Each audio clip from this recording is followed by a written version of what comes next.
now called Zen for Americans, including the Sutra of the 42 chapters, Soyen Shaku,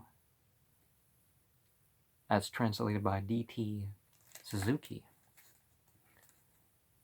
was originally called Sermons of a Buddhist Abbot, and without changing the 1913 edition, here we go. This little work is a collection of some of the lectures delivered by the Reverend Soyen Shaku, Lord Abbot of Engaku-ji and Kencho-ji, Kamakura, Japan, during his sojourn in this country, 1905 to 1906. He came here early in the summer of 1905 and stayed with friends on the Pacific coast until March in the following year. Lectures on Buddhism were frequently delivered at the request of his hostess, Miss Alexander Russell of San Francisco, for the benefit of her friends. He lectured on the Sutra of 42 chapters and naturally chose the text for his sermons from this most popular among the canonical books. Remember the 42 oaths in the Egyptian Book of the Dead and stuff like that. As his reverence did not speak English, the burden of interpreting his speeches fell upon my shoulders.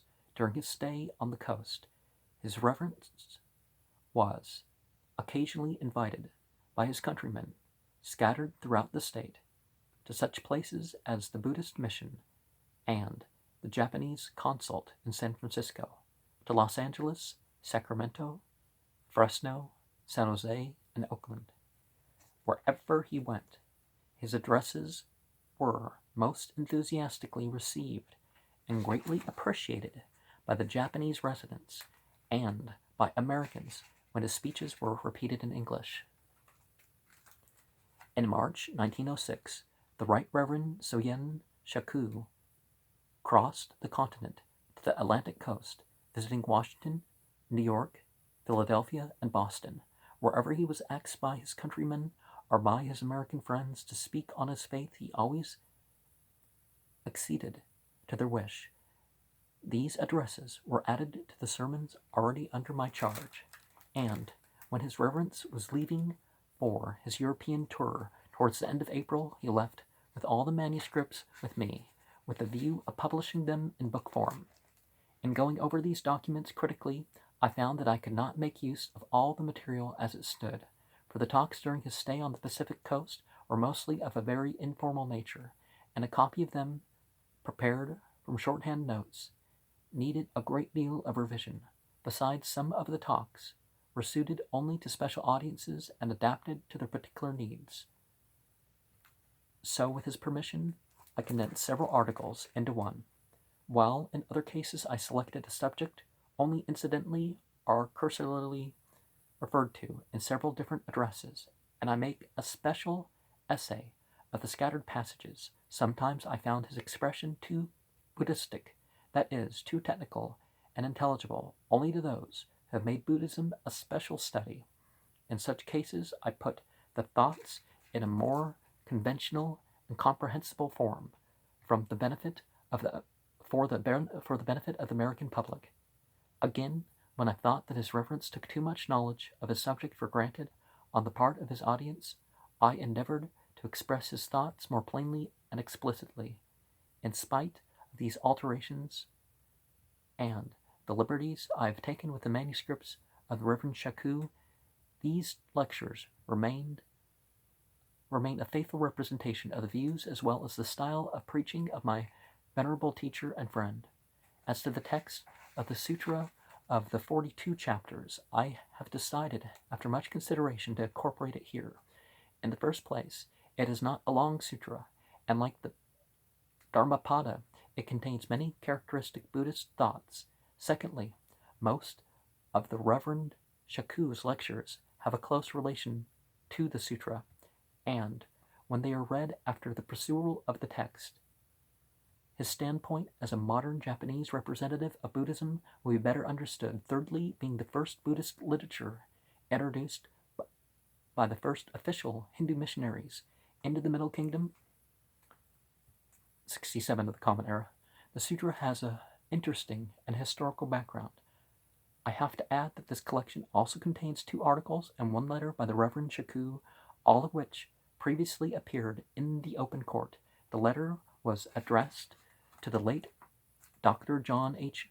Barrows as a sort of protest against his lecture delivered at the Chicago University in 1896, in which Dr. Barrows unfortunately fell in line with the popular misconception of the spirit of Buddhism. 42 articles referred to deal with the problem of war as seen from the general Buddhist point of view, and I may remark that the first of the 2 attracted at the time the attention of such an eminent thinker of our day as Count Leo Tolstoy, and was alluded to in his famous anti-war declaration.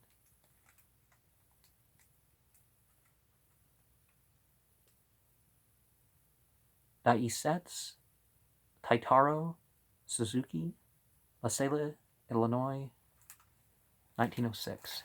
Now, one thing that we see is that some of these online gatherings, they need to edit. You even see people's addresses and phone numbers and stuff mentioned in publicly released talks on the internet.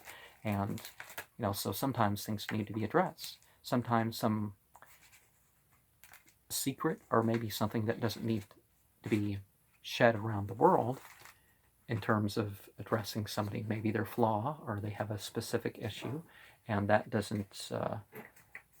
So sometimes when speaking to an audience, we need not only context, but we need to just not make it about, oh, this person over here made a mistake and we're going to preserve that forever.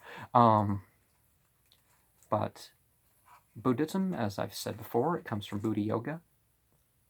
And